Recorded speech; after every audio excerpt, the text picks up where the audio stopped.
ये रिश्ता क्या कहलाता है। आज के एपिसोड की शुरुआत होती है एक गहराते सन्नाटे और उलझे हुए जज्बातों के साथ। अभीरा अपने कमरे में अकेली बैठी होती है, चुपचाप नूडल्स खाते हुए। लेकिन खाने का स्वाद तो जैसे गायब हो चुका था। सोचों में डूबी हुई खुद से बुदबुदाती है, अब चाहे कुछ भी हो जाए मुझे मूव ऑन करना ही होगा। उसके चेहरे पर एक मजबूरी झलक रही होती है, एक ऐसा फैसला जिसे दिल नहीं लेकिन हालात ने लिया हो। तभी उसे ख्याल आता है, इतनी रात हो गई, अरमान अभी तक आया क्यों नहीं। वो खुद को टोकती है, मैं मूव ऑन करना चाहती हूँ, तो फिर मैं अरमान की टेंशन क्यों ले रही हूँ। मगर चाहे जितना भी खुद को समझा ले, कहीं ना कहीं दिल का एक कोना अब भी अरमान को लेकर बेचैन है। उसी समय दरवाजे पर आहट होती है। अरमान वहां खड़ा होता है, आंखों में आंसू, चेहरे पर पछतावे का सैलाब। वो टूटे हुए लहजे में कहता है, तुम्हारी सगाई होने वाली है, मुझे पता चल गया है। थोड़ी देर खामोश खड़ा रहता है, फिर धीरे धीरे कहता है, लेकिन मैं खुश हूं तुम्हारे लिए। कम से कम अब तुम मूव ऑन करोगी। अरमान की आवाज़ भीग चुकी थी। तुमने 7 साल तक मेरा इंतज़ार किया और मैंने वो गलती की जो मुझे ज़िंदगी भर याद रहेगी। 7 साल पहले जो तुम्हें छोड़ कर गया था, वही आज तुम्हारे सामने खड़ा है, लेकिन पूरी तरह टूटा हुआ।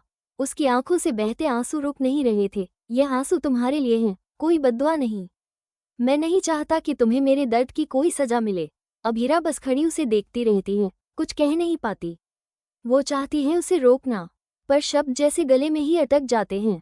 अरमान कहता है, मैं तुम्हारी शादी होते नहीं देख सकता, इसलिए जा रहा हूँ।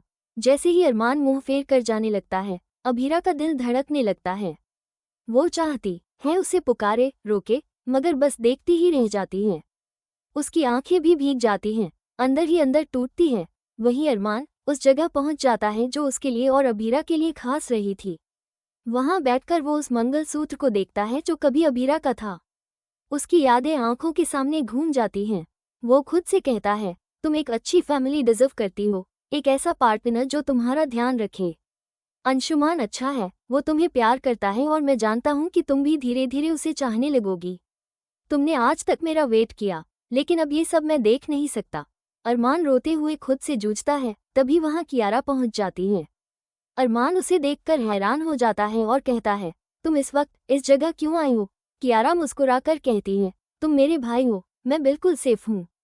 और हाँ, वैसे भी आपने पिछले 7 साल में एक बार भी कॉल नहीं किया, तो सोच लिया आज खुद ही आ जाऊं।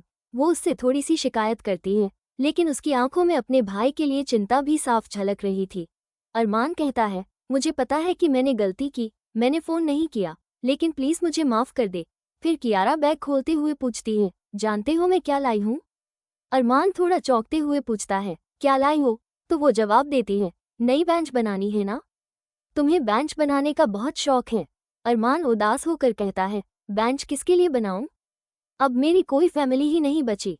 कियारा थोड़ी इमोशनल होकर कहती है, मैं कोई पड़ोसी की बहन थोड़ी हूँ, मैं तुम्हारी बहन हूँ।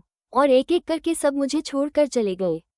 पहले रोहित भैया, फिर तुम, अब चारू दी भी चली जाएगी। अभीरा भाभी भी। कियारा अरमान की आंखों में देखते हुए कहती है, मुझे पता है तुम्हें अभीरा से बहुत प्यार है, और वो भी तुमसे बहुत प्यार करती थी, पर अब वो किसी और के साथ खुश है और वो उसी की डिजर्व करती है।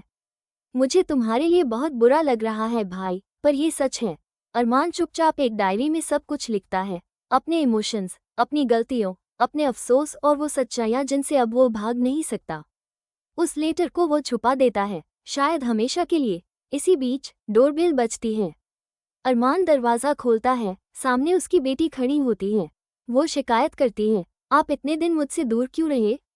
अरमान उसे गले लगाकर सॉरी कहता है, अब तुम यहाँ हो ना बेटा, तो एंजॉय करो, अपनी छुट्टियां मनाओ। बेटी पूछती है, क्यूटी आंटी के घर क्यों नहीं रह रहे। तो अरमान जवाब देता है, वो लोग घर में कोई प्रोग्राम कर रहे हैं, इसलिए मैं फ़िलहाल यहाँ रह रहा हूँ। जैसे ही अरमान अपनी बेटी को देखकर थोड़ी राहत महसूस करता है, वो उसे खाना खिलाता है, हल्के से मुस्कुराने की कोशिश करता है, लेकिन उसके चेहरे पर दर्द साफ झलकता है। तभी गीतांजलि वहां आ जाती है और कहती है, मुझे टैक्सी की पेमेंट करनी है। कुछ तो मैंने कर दिया है, लेकिन मेरे फ़ोन में नेटवर्क इशू है, क्या तुम कर सकते हो। अरमान बिना कुछ कहे तुरंत पेमेंट कर देता है, 3000 रुपीज़। लेकिन तभी उसे अपने फ़ोन पर नोटिफिकेशन मिलता है, उसके बैंक अकाउंट में पैसे खत्म हो चुके हैं। वो चुपचाप सोचता है, अब मैं सारे खर्चे कैसे संभालूंगा? मेरी जॉब भी तो अब नहीं रही, क्योंकि कुछ देर पहले ही उसे अपनी रेडियो स्टेशन की बॉस का कॉल आया था। उसकी बॉस बहुत नाराज होकर कहती है, तुमने इतनी लंबी छुट्टी ली बिना बताए। क्या तुमने रेडियो स्टेशन को मजाक समझ लिया है? अरमान कहता है, मैं जल्दी वापस आ जाऊंगा, लेकिन वो कह देती है, अब आने की जरूरत नहीं है, तुम्हें निकाल दिया गया है। अरमान चुपचाप सब सुनता रहता है, जैसे अब उसे किसी बात का दुख नहीं रह गया हो, या शायद दुख अब उसकी आदत बन चुका है। इधर दादू सबको बताते हैं कि उनकी रिश्तेदारी में किसी की शादी है और उन्हें जाना होगा। मायरा तुरंत बोल पड़ती है, पापा मैं भी चलूंगी, मुझे भी शादी में जाना है।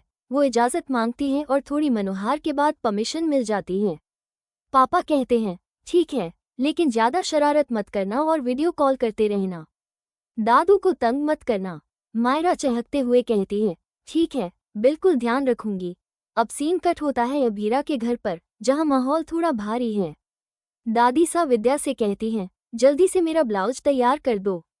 और लड़की, तुम यहाँ बैठी क्या कर रही हो? तैयारी करो। विद्या थक चुकी होती है, गुस्से में कहती है, मैं इस शादी से खुश नहीं